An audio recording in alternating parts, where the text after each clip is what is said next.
Sí, le decía que quería hacer varias preguntas. La primera de ellas, respecto a las tres comunidades que han destacado, Castilla y León, La Rioja y Navarra, han dicho, si no me equivoco, que están por encima de su nivel socioeconómico. ¿Esto a qué se debe, por lo tanto? Es el buen resultado obtenido por estas tres comunidades. En segundo lugar, han desvinculado, y me gustaría que hicieran hincapié en esto, si es así, la relación entre rendimiento y número de profesores. Me gustaría que hicieran un poco más extenso esta respuesta. Y luego, no han hablado del número de alumnos por aula. No sé si esto nos lo contempla el informe PISA o si tienen datos. Gracias. ¿Quieres empezar tú con rendimiento y ratio en más general? Luego ya contesto yo. Perfecto. En cuanto al número de profesores o la ratio de alumnos por profesor o por aula, no se observa una relación, no hay una relación entre más profesores, mejor rendimiento. El rendimiento depende de muchísimas cosas, no solamente de los recursos y en concreto de los recursos del tamaño de los recursos humanos, sino también de lo que se enseña a los alumnos, de la pedagogía, de muchísimos otros factores.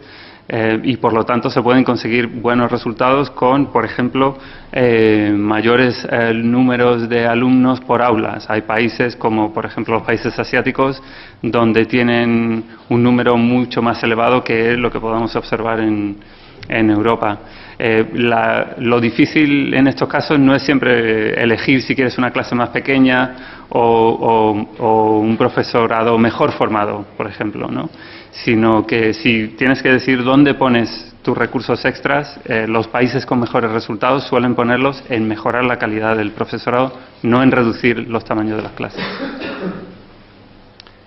¿Sí? Bueno, yo en ese sentido incidir en que los resultados para España lo que indican es que se ha hecho un esfuerzo muy grande en reducir la ratio de alumno por profesor y que, sin embargo, eso no ha redundado en una mejora del rendimiento. Luego, nuestro país, digamos, es un ejemplo que va en la línea de las conclusiones más generales que la OCDE saca cuando hace la comparativa general de todos los países. Como he comentado cuando he hablado del número de horas lectivas y del número de horas que se dedican a las asignaturas instrumentales, tenemos una dispersión muy grande en este momento con el sistema actual en el sentido de que los alumnos tienen un número muy elevado de asignaturas y, por lo tanto, aunque dan un número de horas lectivas que está por encima de la media de las horas lectivas de la OCDE, por asignatura y en concreto en las asignaturas instrumentales como matemáticas, lengua y ciencias, tienen un número de horas que está por debajo de la media.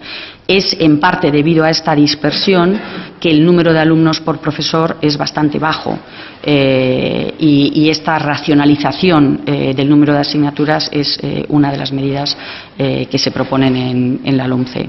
En cuanto a por qué hay comunidades que, a pesar del enorme impacto que tiene el factor socioeconómico sobre el rendimiento de los alumnos, destacan por tener un mejor rendimiento de lo que se esperaría por ese nivel socioeconómico, bueno, pues decir que en estos momentos estamos empezando a analizar en un poco más de detalle los datos que hemos recibido y que, obviamente, igual que podemos sacar conclusiones muy importantes respecto a cuáles son los países que participan en PISA, que mejoran y cuáles son las medidas que han permitido esa mejora, pues obviamente tendremos que mirar con detalle a estas tres comunidades autónomas para intentar sacar lecciones respecto a cuáles son los factores que permiten que escapen de esta enorme influencia del nivel socioeconómico y que tengan un rendimiento más elevado de lo esperado. Pero en este momento no tenemos esos factores identificados. Soy Rocío Ruiz, del periódico La Razón. Han hablado antes de que se ha aumentado en general, se ha mejorado el clima en los centros escolares. Quería saber cuál es la causa que ha contribuido a que mejore este factor y también si podían aclarar un poco más la tasa de repetición que hay en España. Gracias. A ver, no tenemos datos suficientes en PISA para identificar qué factor en qué país juega un papel más importante en esta mejora. Observamos una mejora generalizada puede estar ligada al nivel socioeconómico de los padres, por ejemplo, puede estar ligada a una mejora en la capacidad de los docentes. Hay muchos factores, la verdad es que ahora mismo no tenemos un análisis en profundidad para decidir qué aspectos. Y no tengo conmigo los números exactos de repetición en España, es posible que estén en la nota. Lo que sí que me acuerdo es que hay un aumento significativo en España en el porcentaje, pero ahora mismo no te puedo dar los datos precisos. A ver, la tasa de repetición en España es muy alta comparada con la media de los países de la OCDE. Si no me equivoco, en este momento estamos en el 34% de tasa de repetición a los 15 años. Es decir, alumnos que han repetido por lo menos un año al llegar a la edad de 15 años. Lo que sabemos, como se ha enfatizado en la presentación de Pablo Zoido, es que es una estrategia poco eficaz, en el sentido de que los estudiantes que repiten una vez tienden en una proporción demasiado elevada, tienden a volver a repetir, y en una proporción demasiado elevada son estudiantes que acaban abandonando sus estudios tempranamente. Y, sin embargo, es una estrategia muy cara. La valoración que nosotros hemos hecho es que la tasa de repetición en España cuesta anualmente aproximadamente unos 2.500 millones de euros. Luego, lo que tenemos que hacer es buscar otras alternativas que ayuden a los estudiantes que tengan problemas de rendimiento a mejorar y a ponerse al ritmo del resto de la clase, que sean diferentes a la estrategia de repetición de curso, que se ha demostrado que es bastante ineficaz y a la vez muy costosa. Insistir en este aspecto, que en la LOMCE se presta mucha atención al hecho de que en este momento tenemos un sistema muy rígido y muy uniforme que trata a todos los alumnos por igual, que entendemos que es muy importante reconocer la diversidad de talentos y dar una atención más individualizada a cada alumno, y que además en secundaria hay unos programas de mejora y aprendizaje que permiten dar una atención complementaria, de más apoyo a aquellos alumnos de bajo rendimiento, y que entendemos que son este tipo de estrategias y no la de repetición de curso las que nos pueden ayudar a que todos los alumnos desarrollen al máximo todo su potencial.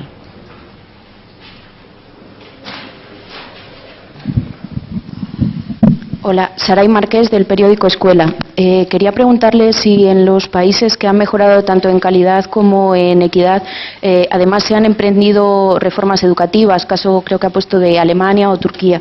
En este sentido, quería preguntarle si considera que la reforma que acaba de ser aprobada va en el buen sentido, si realmente mejora la autonomía y va un poco en lo que nos indica PISA como buenas prácticas.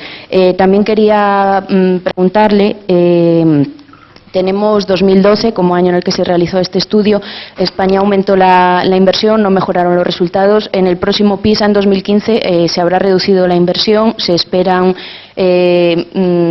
sorpresas en este sentido. Se verá por primera vez que ya no estamos en la tendencia de mejora de la inversión, sino al contrario.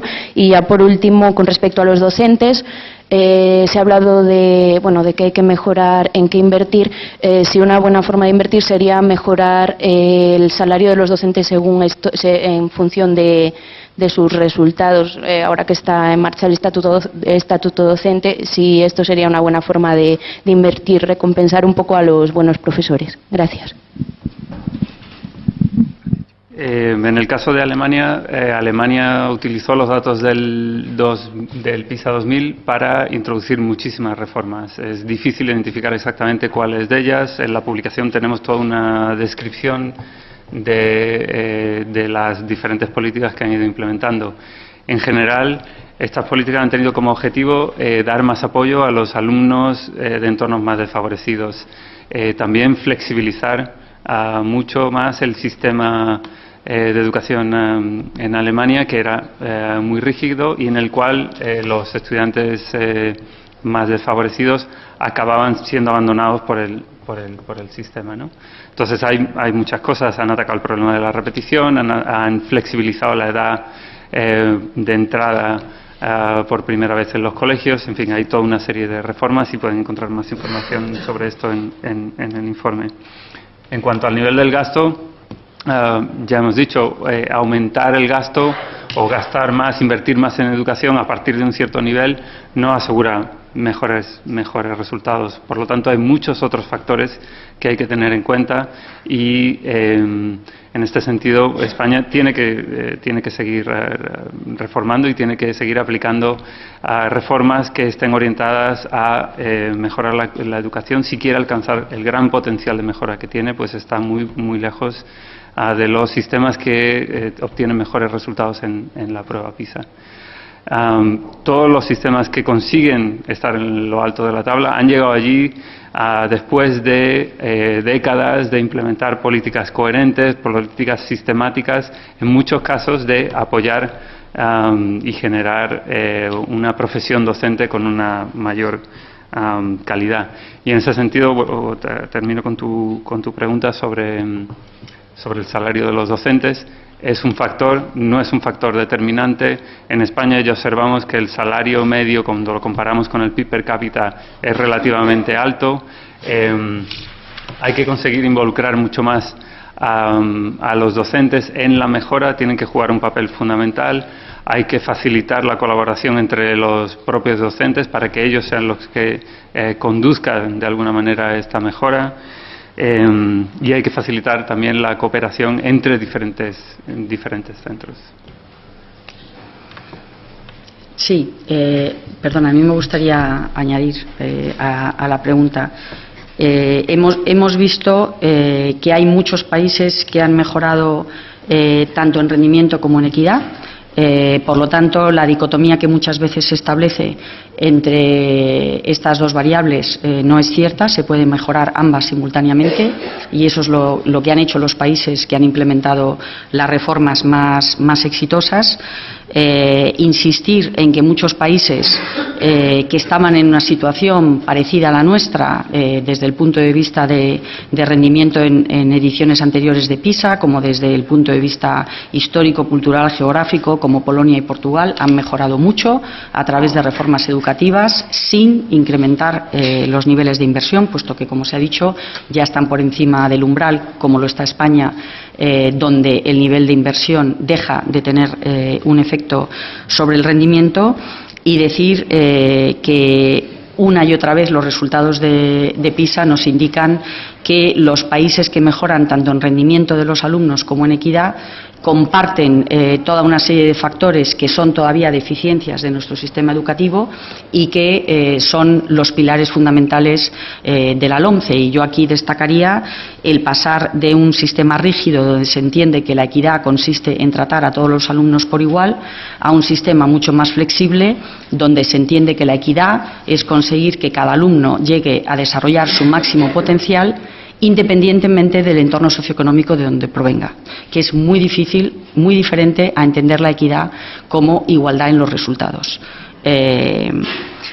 Además, en la LOMCE se propone dotar de mayor autonomía a los centros. Como se ha dicho en la presentación, esta mayor autonomía no redunda en un mejor rendimiento de los alumnos, sino va acompañada de un sistema de rendición de cuentas, que es lo que propone la LOMCE, y finalmente implementar unas evaluaciones estandarizadas en todo el territorio nacional, que de nuevo se ha demostrado en aquellos países de la OCDE, que son muchos, son el 77%, que mejora sustancialmente el rendimiento de los alumnos. E insistir en que la evidencia de que a partir de un umbral de inversión que ya se superó hace muchos años, no es la inversión un factor determinante en el rendimiento de los alumnos y, por lo tanto, los ajustes presupuestarios que ha habido que hacer en los últimos años no van a tener ningún efecto negativo sobre el rendimiento de los alumnos por sí mismos. Y lo que va a conseguir que el rendimiento de nuestros alumnos mejore es un cambio de las reglas de juego, implementando las medidas que he mencionado antes, que ya se ha demostrado en otros países que han conducido a una mejora de los resultados. Luego, yo creo que ya tenemos evidencia muy robusta de que no se puede equiparar niveles de inversión con calidad del sistema educativo si medimos como calidad el rendimiento de nuestros alumnos, que es lo que hay que hacer desde nuestro punto de vista, y que en este momento nos tenemos que centrar más en el modelo educativo y en las reglas de juego, que es lo que demuestra esta edición de PISA, como tantas anteriores, que realmente da lugar a una mejora del rendimiento de los alumnos.